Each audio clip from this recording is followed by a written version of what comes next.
Hello Blazers, welcome to episode 22 of UAB Green and Told, original air date Monday, June 22nd, 2020. Through this podcast, we are able to share stories from members of the UAB family. I'm Greg Berry, Assistant Director in the UAB Office of Alumni Affairs. On this episode, we welcome Joseph Martinez, a doctor weeks away from starting his first position at East Alabama Medical Center. As Joseph will share, his journey is one similar to fantasy, a story that begins with his Mexican immigrant parents. Because neither one of them graduated high school. They both dropped out in the sixth grade, and English isn't their primary language. So I never felt like I would be able to ask them academic stuff. And despite a strong determination to find success, he'll explain why he didn't feel he fit in when he started medical school. So I'm an applicant that didn't make straight A's. I went to a 2-year community college for 5 years. I got all my pre-med courses at Wallace Community College. Plus, he'll pass along his advice to other first-generation Americans who are looking to live out their fantasies. So the limitations to me are your own mind. Sometimes it's hard to see that. You have to recognize that the limit is your own limit.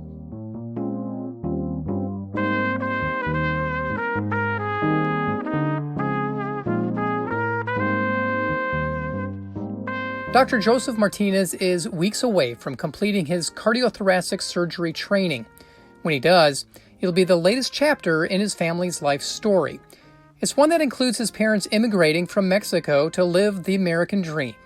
Joseph's story, or let's call it a real-life fantasy, is one of determination and finding a confidence that allowed him to fit in.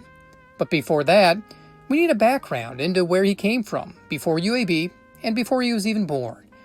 And if it weren't for a wrong turn when his dad embarked on a cross-country trip to get his mom from California, you never know how history would have played out. I was born and raised in Alabama, but he didn't intend to live in Alabama. He came to Florida and was in the process of bringing my mom over, and he was going to meet my mom in California, but he took a wrong turn off of the interstate and ended up going north and ran out of gas in Alabama. So he ended up in Dothan, Alabama. He ran out of gas and parked his car in the parking lot of a cemetery because that's the only place he could find. And he stayed there for a couple of weeks looking for work, looking for safety, essentially, living off of the peanuts and the public water that was there. He eventually found a job and saved up enough money to eventually later bring my mom back over.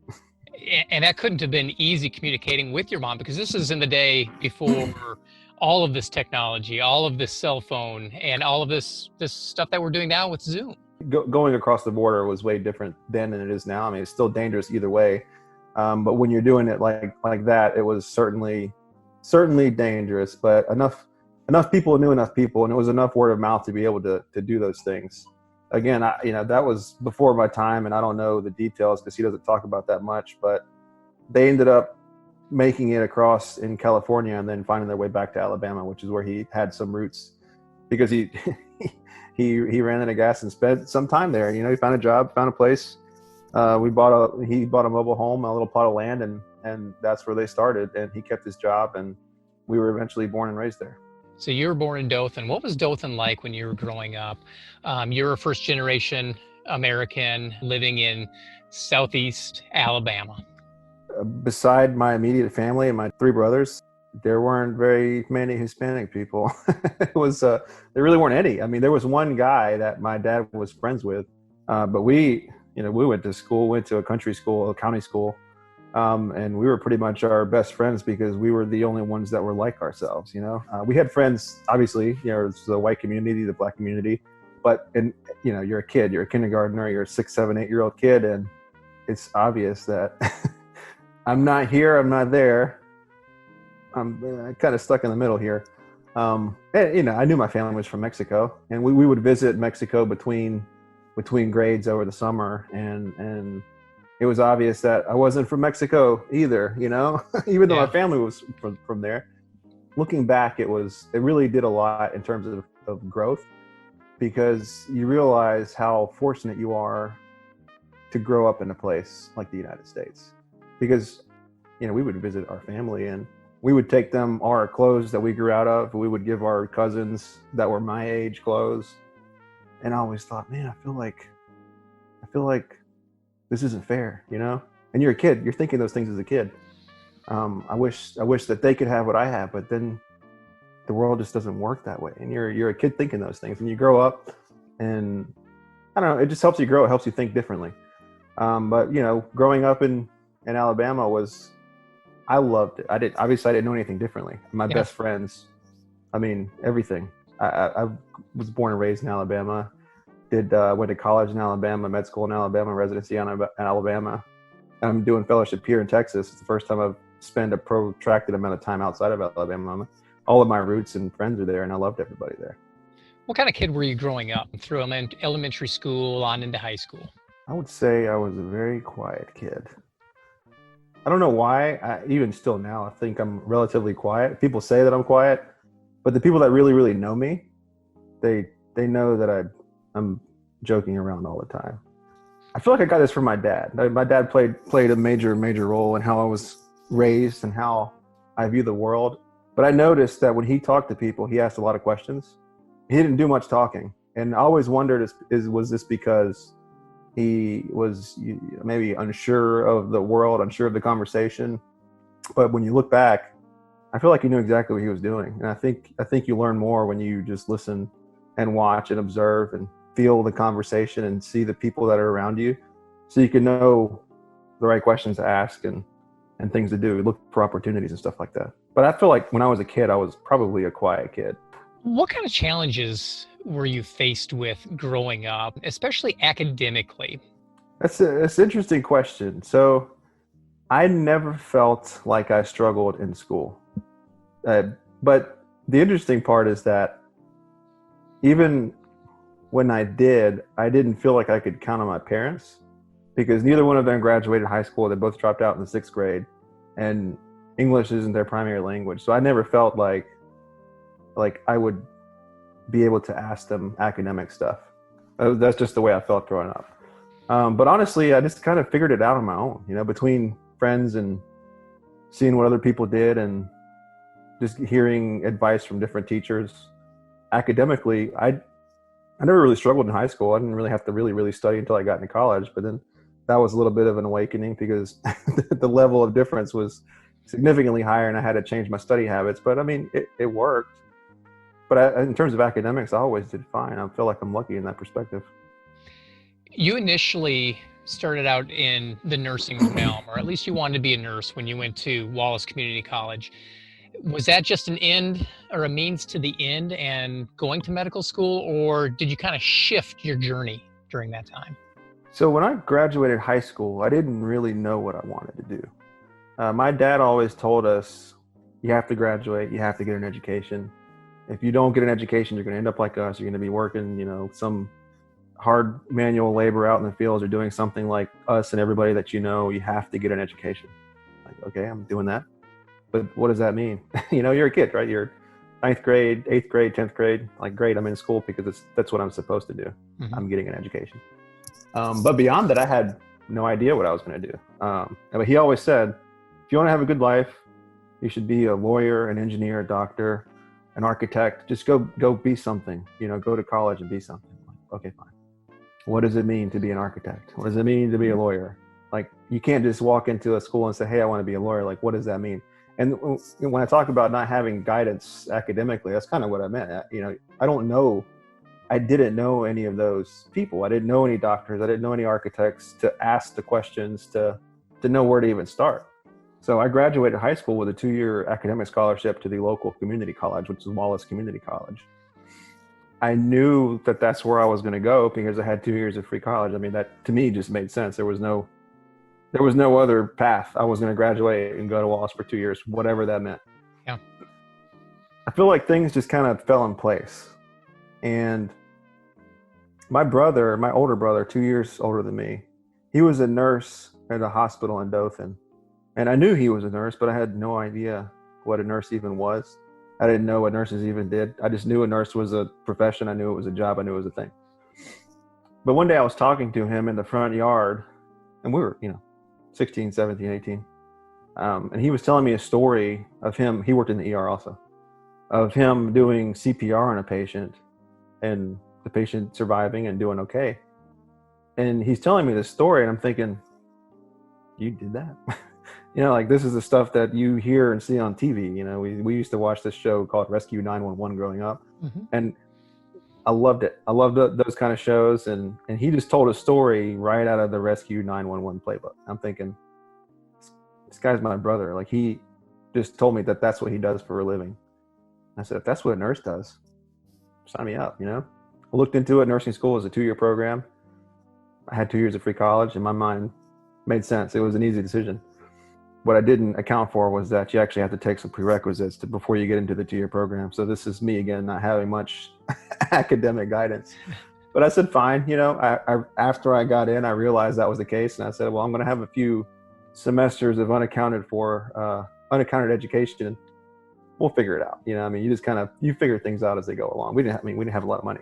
I did not want to burden my parents with any kind of loans or anything, because in my mind, they did everything they could to put us in a position to succeed by getting us here. And if I couldn't figure out how to do it being born here, then that's on me. That was my mindset growing up. So as the time went on, I took a job at a hospital in Dothan, Flowers Hospital. Found out that they had a scholarship program where they would pay for nursing school if you agreed to work for them for 2 years, if you had the academics that supported that. And so I applied and I got that scholarship. And so that's 3.5 years worth of college that I ended up getting paid for. And so was it a means to an end? At that time, no. When I graduated high school, no. When I applied to nursing school, no. But when I started working in the ER, I realized the question that I had unanswered several years ago. I don't know any doctors. I don't know any architects. I don't know any, engineers to know where to get started. Well, now I do. And so now it's on me to figure out how to do it. And so when I was in that position, picking brains, seeing what the doctors do, is this something I would want to do? I always felt like, in my mind, I felt like I could do anything that I decided to do. I just may not have known how to do it at any point, but I never felt like there was anything I could not do if I didn't really, really think about it. So after working for a period of time, I felt like I could do it. Mm-hmm. I thought it'd be fun to work in the ER as an ER doctor. I saw what they did, and I felt like it would be something that I could do. And people told me that I should do it. Some people told me that they thought I would be really good at it. So between what I was thinking and between what other people told me, I felt like it was the right decision. So now the question is, how do I get into medical school? Mm-hmm. So talk a little bit about that process, because at this point, if I'm doing the math right and hearing you, it's been a couple of years from the time you went to high school, you went to community college, and then you went to work at Flowers. I knew when I was going to graduate that I was going to have to apply for a bachelor's degree to get into medical school. And so I went to the counselor and the guidance counselor at the community college. So I just thought I'd go to her office and ask a question. Hey, what does it, take to get into medical school? Can I have a list of medical schools that are close to Dothan? I didn't know anything about it other than I got to start somewhere. And so she just looked at me with kind of a surprised look and said, not many people actually ask about medical school. I said, okay, can you just give me a list of schools that I can just look into? Because I knew UAB existed because everybody knows UAB in the state of Alabama. Yeah. But I said, I need more options, because one option that's, I need to look at places. And so she said, I don't know much about the details of where you should or shouldn't apply, but I do have this. I'm not sure exactly what it is, but it has something to do with med school. And so she turns around, reaches into her filing cabinet and pulls out a piece of paper and gives it to me. And I said, that was kind of a failure. I grabbed it. I didn't look at it. I said, thanks, appreciate your time, whatever, blah, blah, blah. And so I walked in my car and I'm thinking, well, that was a waste of time. I don't know where to go now. If she couldn't help me, I guess I can just ask some other doctor to see what they think. But I read this thing when I get in my car, and it's an application to a scholarship for residents of Houston County, which is where Dothan is, and the 3 adjacent counties. And if you live within that county and the 3 adjacent counties, you would qualify to apply for a full paid scholarship to medical school. And so she didn't know what she was giving me, and I didn't know what I was even asking for. And what happened to fall in my lap was an application for a full paid scholarship to med school. And so my logic at that point was, if she didn't know about it and nobody that I work with knows about it, for all I know, I might be the only person that applies for this thing this year. I have no idea. Yeah. I mean, I don't know. This may be something that's well known, but it isn't to me. So I'm just going to go 100% on this application and do what I can. And I got that scholarship. I got the scholarship, but it was before I got into medical school. They said, this will be yours, but you have to get into medical school. And the scholarship was such that it would pay for any school anywhere. You just had to get in. And I said, well, I still have a year worth of bachelor's courses to take before I can even apply and get in. And they said, we'll pay for these. And if you get in, we'll pay for med school. But if you don't, then, I've got to pay it all back. I don't get this opportunity and I don't make it work. There's no way I'm not going to make this work. So we get the scholarship. I got to take the MCAT. It's another one of those tests that, it's a make or break test. A lot of people stress over the MCAT. Yeah. So I took all my vacation time the summer before applying for med school. I saved up all my vacation time for about a year, and I went from full-time nursing down to full-time, but only on the weekends. So Friday, Saturday, Sunday was what I worked every weekend, and I took Monday through Friday off. And Monday through Friday, I drove to Birmingham. I took a 3-month course for MCAT prep. So I rented an apartment for 6 months in Birmingham, living in Dothan. And I would live in Birmingham Monday through Friday and come back and work in Dothan Friday night, Saturday, Sunday. And so that's how I kept my job in Dothan. And I paid for the apartment in Birmingham and took the MCAT course. And then I took the test and made the score that I needed and got in. Do you think your drive and the passion to get to that next level was sparked by being a first generation American? I absolutely 100% think that, yes. I don't know where it came from, really, because my parents would always say, go to school. You got to do this. You got to do that. I mean, I felt like I knew what the right thing was. You just go to school, follow the instructions, do what you got to do, and then get a job. And then when I get a job, I can buy a car. All these things just seem like the logical right thing to do. But I think really what it is that my parents took me to Mexico so many times as a kid, and I knew what it was like outside of the United States. I knew what the world was like not here. And I knew that they risked their lives. They left everything to come here. And that, to me, was something that I could not take advantage of. You know what I mean? Like that, if I didn't take advantage of the opportunity, then that's my fault. Mm-hmm. They did everything they could, not speaking the language, leaving their family, being homeless, living on the streets. If I can't do this with all the opportunities, that's on me. And I felt like it was the right thing to do. I felt like that's what I was called to do, that this is what I was meant to do. Can you ever fathom being in the position that your parents were? No. When I hear them tell the stories, I just can't even imagine. I took a trip to San Diego just for a few days, my wife and I, for the 4th of July. And I told her where I was. I mean, she knew I was going to California. And I said, hey, I'm in San Diego, blah, blah, blah. Look at the view of the bay and all this stuff of the ocean.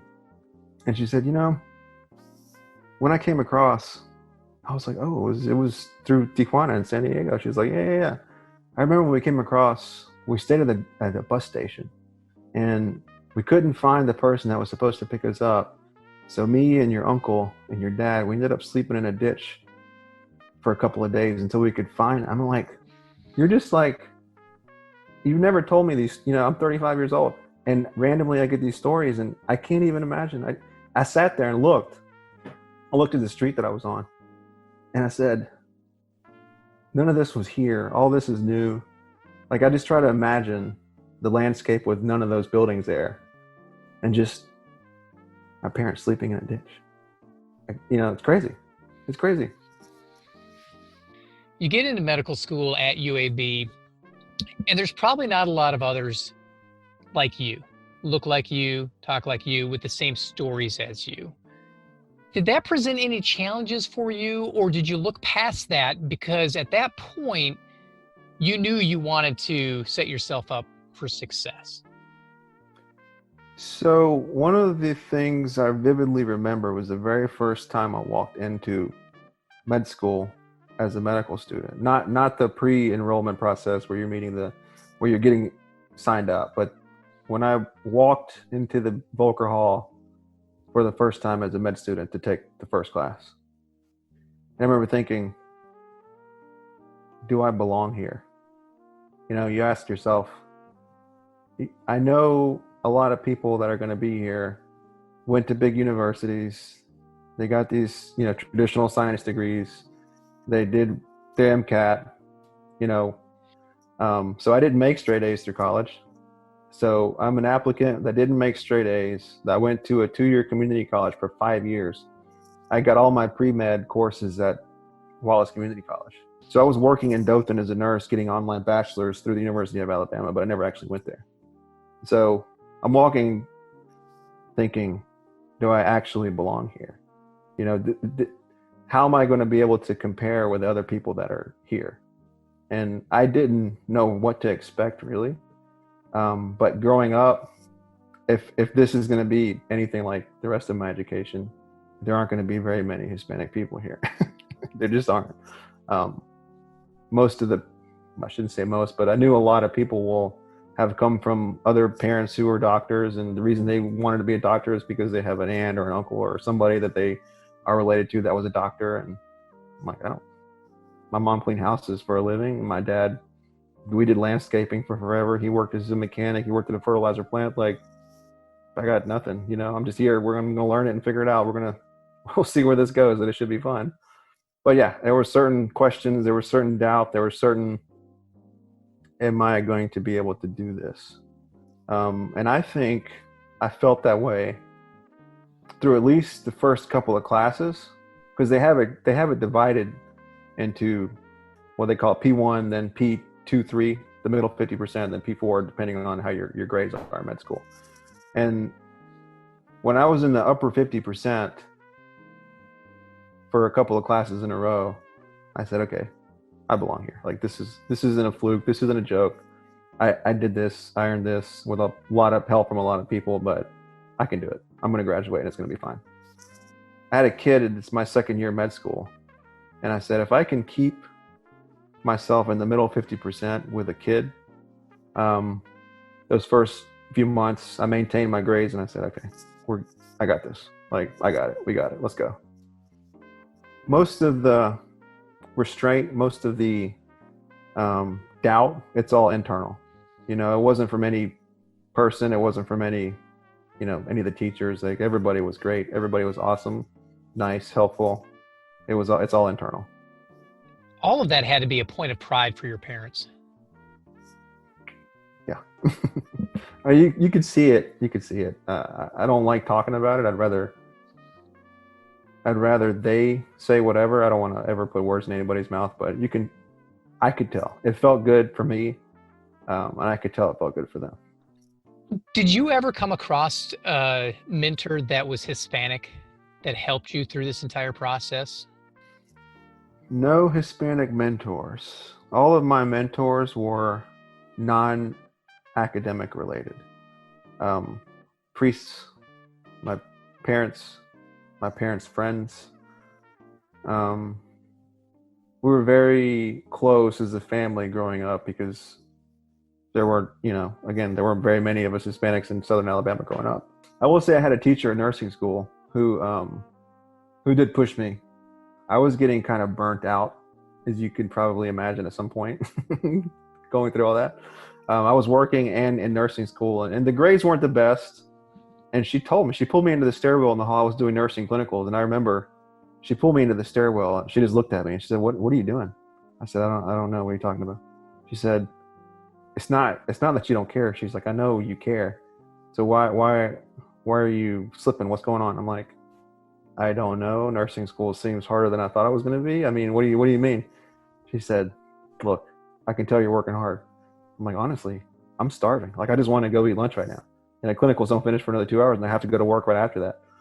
She said, "Look, I don't care if you have to eat ramen noodles or saltine crackers or peanut butter or whatever, heck, I'll say it nicely, you got to do. But you pull yourself together, you get your crap done, and you pass this class. She's like, because I know you care. I was like, I do care. She's like, well, then act like it. I'm like, I didn't know I wasn't acting like it. It was one of those moments where I'm never going to forget that, because somebody saw something that I didn't see in myself. Even though I know I could do it, it's still easy to slip. It's still easy to make a little slip here, make a little slip there. And then a semester later, you accidentally didn't pass the class. And people did start seeing something out of you. The Turner Trust Scholarship, where all of your expenses were paid. The UAB Garber Galbraith Excellence in Surgery Award, you're awarded that. And then also the UAB Outstanding Junior Resident Award. What does it mean with just those three and then even beyond that people are taking notice of Joseph Martinez? Of all of those things, the one that I'm the most proud of is the teaching award, because that is voted on by your peer, at that time, residents, peers. But when they voted and I won that award, I mean, that was something to me, like we've just been talking about this whole time. Do I belong here? And how do I make it from point A to point B? But people nominate me as an outstanding resident. I was caught a little off guard, and that's one of the proudest things that I've on the resume that you're looking at. That's one of the proudest ones. The next one is being nominated as Alpha Omega Alpha, because that's voted on by medical students. So you can get that coming out of med school depending on your grades. I didn't have AOA. You apply for residency, and people are AOA. The AOAs, they get where they want, they apply, they're highly ranked. Well, I'm not an AOA, it's just the way it is. I didn't get AOA. But the medical students, when I was a resident, nominated me, and I eventually became an AOA. And to me, that it's not necessarily the title, it's the fact that they thought anything of me at all. Mm-hmm. It's just nice. It's just very, I guess, affirming, and I'm proud of that. Yeah. How do you help an underrepresented demographic in America realize that they can do big things and overcome challenges and become doctors, become architects, become engineers with the Hispanic population? You have to believe that it's going to work for you. So the limitations to me are your own mind. Sometimes it's hard to see that. You have to recognize that the limit is your own limit, because there's always another way. It may not be plan A, it may be plan B. It may not be plan B, it may be plan E or F. And if that's what it takes, the goal is the same. The path may be slightly different. You may have to take a few turns. I took a few turns. I had to take a year off. I was so tired. It doesn't matter if it takes 3 or 4 extra turns. Just be patient, put the work in, keep your head down, do what you got to do. If you know what the right thing is, you're not going to get wrong. But you have to believe that it's going to work for you, and then you have to go out there and do it. Is there anything over this conversation that we've had, is there anything that we missed that needs to be said? I would like to say that the state of Alabama is a good state. It's a state that helped my parents when they needed help. It's a state that helped me get all my education. It's a state that gave me the opportunity to be where I am today.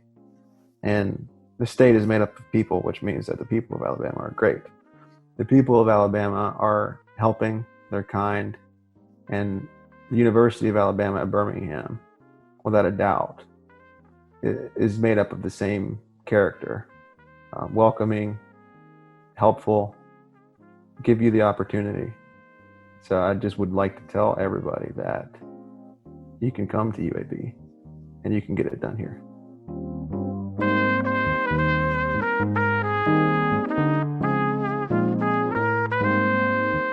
That's Dr. Joseph Martinez. Dr. Martinez earned his MD from the UAB School of Medicine in 2012 and completed his residency in surgery in 2017.